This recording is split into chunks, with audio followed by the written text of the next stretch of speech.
Rich Eisen, NFL Network host of the Rich Eisen Show, and Rich gets to experience all of this. You are Mr. Combine. How are Thank you you, sir.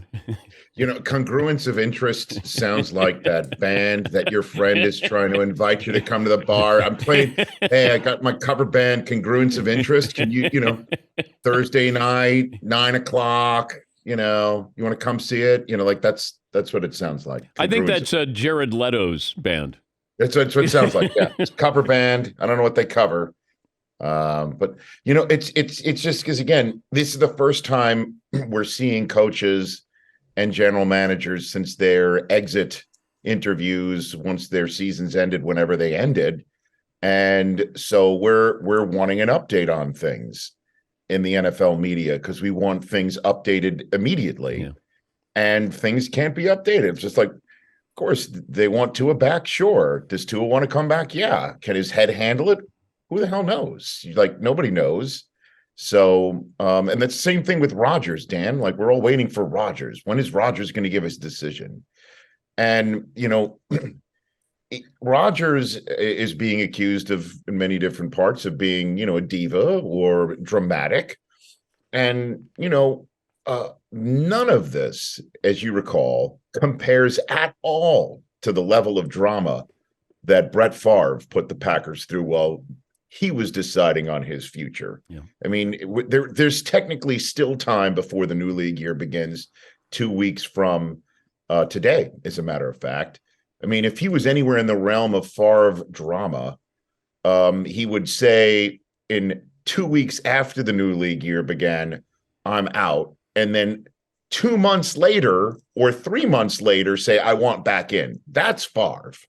So we want things now and we want an answer, If I said that you could get answers to any situation, whether it was team or it was player, the one scenario that if you got that opportunity would be what or who? Lamar Jackson. Oh. What in the world happened last year? I called Ravens and Browns week 15 on NFL Network. That was a Saturday game. You might have missed, Dan, because the Colts had the largest blown lead before it. And there was a snow game between Tua and the Dolphins and the Bills after it. You might have missed that one. But the Ravens absolutely, in starting Tyler Huntley in week 15, expected Lamar back before the end of the season, if not the following week. And he never came back. And you're hearing he wants more. He wanted more and may want more guaranteed money than Deshaun Watson. And that's the story. I want to know what went behind the scenes. Why didn't he come back? Is there something going on between him and the team, contract related then, as to why he didn't want to come back? Because he didn't have a guaranteed contract. And then, of course, it does play into what's going on with Burrow and the Bengals and Herbert and the Chargers and Geno Smith and the Seahawks and all of these quarterback contracts that are coming up. Who's going to want every dollar guaranteed? Who is going to make a stand? And Lamar plays into all of it. Yeah, I've had a curiosity about this for almost 2 years, Rich.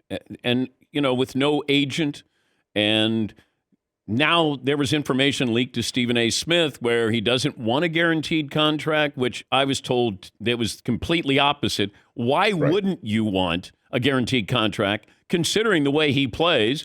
And he's proven more than Deshaun Watson is. Why wouldn't you say, I want what he got? Or let's start right there. If you don't want a guaranteed contract, then sign the contract. It feels like something there. It's square peg, round hole here. Yeah. My spidey sense has been going off about it again. The Ravens, in my estimation, based on what I was hearing and what I was, going to say and what I did say with Kurt Warner on that Saturday broadcast with the Browns Ravens, is he's expected back. And then he never returned, and they started Tyler Huntley in a playoff game, Dan. What is up with that? Yeah. And so there's just something that doesn't square, and I'd love to know all about it. We're talking to Rich Eisen, NFL Network host. They will have coverage of the Combine starting later today and tomorrow, now through March 5th. We had Tom Pelissero on, and I said, how Nice. important is Bryce Young's height? And he said not as important as really how much he weighs, like Yeah. durability more so, not his height. When do we find out how tall and how much I Bryce think the Bryce Young? weigh-ins, Dan. I think the weigh-ins. They should have these guys weigh in like a fight where Yeah. they together and they stare at each other. And they used to do it in public in underwear until Roger Goodell saw it for the first time, truly, and said, "We're not doing that anymore. We're going to do these weigh-ins behind the scenes." But long story short is it's in the next day or two. I have that information somewhere. Yeah. But look, there's tonight and tomorrow are the nights where it's really the most well. I know I heard your fans think it's not that important. The combine was created to get the kids measured and absolutely looked at by doctors. That's what this thing is for. Yeah. And now a lot of it is about meeting the prospects in an interview room. And everyone's going to get blown away by Bryce Young's football intelligence. You hear FBI as a phrase, football intelligence. They'll be blown away by his tape, and then there'll be somebody in the room who might be old school, just not tall enough. We're not going to go with a guy that short, and we're just not strong enough, not big enough. And then there will always be somebody in the back of the room, a strength coach raises their hand and say, "I got that. Don't worry about that." So I don't have an answer for who's going to be scared off and who's not. Daniel Jeremiah, who I'm doing the broadcast with, I had him on my show yesterday. He believes that Young is just not a fit for the Bears or the cold weather. And so folks will know that.